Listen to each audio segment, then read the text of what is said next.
We're with Adam Feldman. Adam is a criminal defense attorney in Phoenix, Arizona. He's agreed to answer some online questions. In this case, they're related to drug crime. So with that said, let's go into our first question, Adam.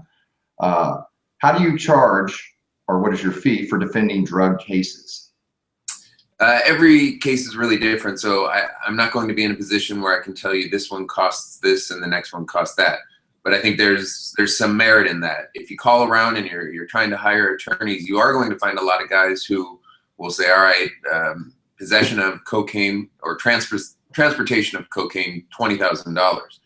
Well, the problem with that is transportation of cocaine in and of itself doesn't tell you much about what happened. And it certainly doesn't tell you about the difficulty of the case.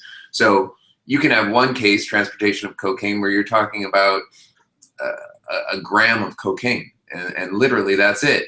And that's going to be an easier case to resolve. The resolution is going to be drastically better, and that one will be less expensive.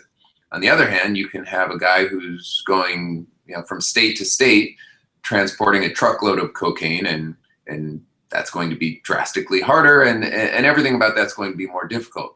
So when it comes to prices, usually what I offer is I try to give a quote depending on the facts that the family can provide, but more often than not, the defendant is in custody. And then what I'll do, often free of charge, is I'll go visit the person. That's part of the consultation. I'll get information about the case, and then I can come back and say, here's what the case is truly valued at, and here's the quote, as opposed to a one-size-fits-all price, which really isn't good for you. Okay. Next question. My eldest son was driving my car and they found my prescription of Adderall and arrested him. What types of defenses do we have?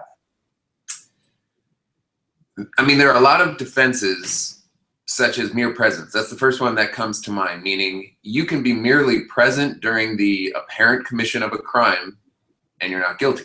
So, for example, let's say there were multiple people in that car and there's one prescription bottle of Adderall sitting in the center console. Well, whose was it? As long as nobody claimed ownership of it, then the police can't prove it against any one of them, and you're merely present when there are drugs in the car. The next one is it is a defense if the drugs are yours and they were in the car because it's your car. He is not in possession of it. So the defense there, it's called the insufficiency of the evidence. And what you're saying is, by not being in possession of the drugs, he can't be found guilty of possession.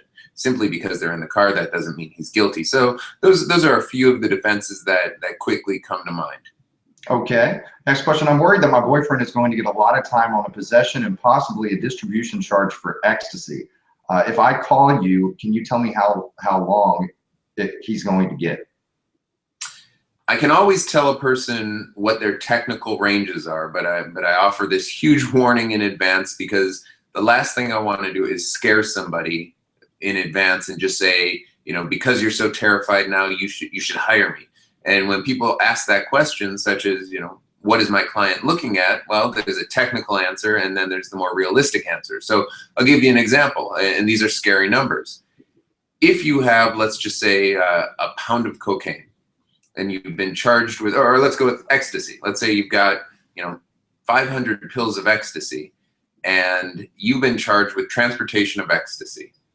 Technically speaking, you are now looking at a range of anywhere between 3 and 12.5 years in prison, and that's assuming this person has no prior felony convictions. And if there are convictions on his record for felonies, then these ranges go up and up and up.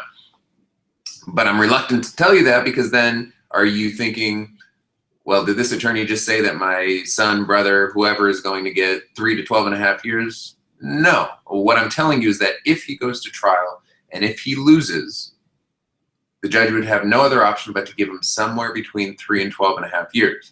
Now, with that said, that's what negotiations are about, and that's what really understanding the defenses of the case are about. Just because you've been charged with that, just because you have that exposure, doesn't mean you can't win a trial. That's the first thing. And two, doesn't mean that you can't obtain some resolution that's drastically better.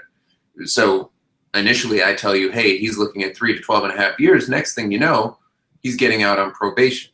So I'm telling you about the technical ranges and exposure that he's looking at. But the truth is that through negotiations and through a proper workup of the case, the sky's the limit as far as how well we can do for him. Okay. This question was, I live out of state. My husband is facing a charge for manufacture, delivery, and possession of methamphetamine. I'd like to bail him out first, but I'm concerned the police are going to seize the money or ask where it came from. What do you advise? So, well, let's put it this way. Once you issue the money to the Maricopa County Sheriff's Office, you're going to bail him out. So that's not of concern. The bigger concern, to be honest with you, is more if you were in state, but they would have already seized the money. So the idea is this: the police come in, they do a search warrant, they find the defendant, they find the drugs, and they do all those things like that. They're going to seize everything at that point.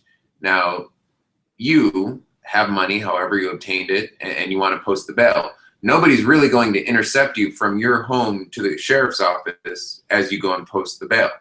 Once you paid it, he's out. If they do have questions or concerns about the money, that's its own separate investigation, but they're not going to just take it once you post it. Okay, all right. And the final question we had is, my son is currently being held in Maricopa County Jail for distribution of cocaine. I don't live in the country. Can you help him? And how will this work if I hire you? Do I need to come to Phoenix? The answer is that you do not need to come to Phoenix, and I absolutely can help him. Whether we're dealing with a family member who's out of state or out of the country, there's really no difference, and we deal with situations like this all the time. My client is the person who's in custody. You are simply the person who's assisting through payments for him. So all that needs to happen is once we agree on a fee and make those arrangements and everything is paid and satisfied and the agreement is executed, then it's as if it's like any other case. He's in state, he's in custody. I'm going to be visiting him regularly. I'll be discussing the case with him, investigating the case, obtaining all of the police reports, really doing everything that I need to do just as if it was any other case. And the fact that you're out of state, or in this instance, out of country, really has no bearing. It's clearly going to be very expensive for you to travel back and forth from your location to Maricopa County for his hearings. So I would actually encourage you not to do so. The reason is that of all the hearings we're going to have, and there will be many hearings, each one has different importance than the other. For example, the first hearing, I typically encourage family not to come, especially if they're out of state, so they don't have to put forward the financial resources, because all that happens, it's a 30-second hearing where the judge simply reads the charges to the accused. So for you to spend however much money to come in for that, in my opinion, would be a waste of financial resources. Flip side of that is, let's say one day there's maybe a sentencing where the judge has a lot of discretion on what he or she can do. Maybe the judge can give probation all the way up to a term of prison. Well, in that case, yeah, if you can, it's important to have you there to show your support, to show that the defendant has family members and friends and people who are willing to travel to be in support of him from out of country, and that makes a difference. Now, if you can't do that, you don't have to feel bad. That happens quite often as well. And what we'll do in that circumstance is we'll get letters, character letters, reference letters from you and other family members who are out of the country sharing their support for the defendant. Okay, excellent. If you have any other questions for Adam, you feel free to post them in the comments section below, and you can obviously reach out to his office directly. Thanks for your time, Adam. Thanks, Ryan. And I've said this before with other questions that have been posed out there. Every drug offense is really a beast in and of itself. They're very different. They're very fact specific. And so the easiest way to get an understanding of what you're going through or what your loved one's going through is just to give me a call. 602-540-7887.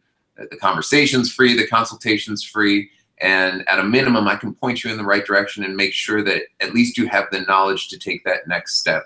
So I appreciate the questions and keep them coming. Thanks a lot. Thanks, Adam.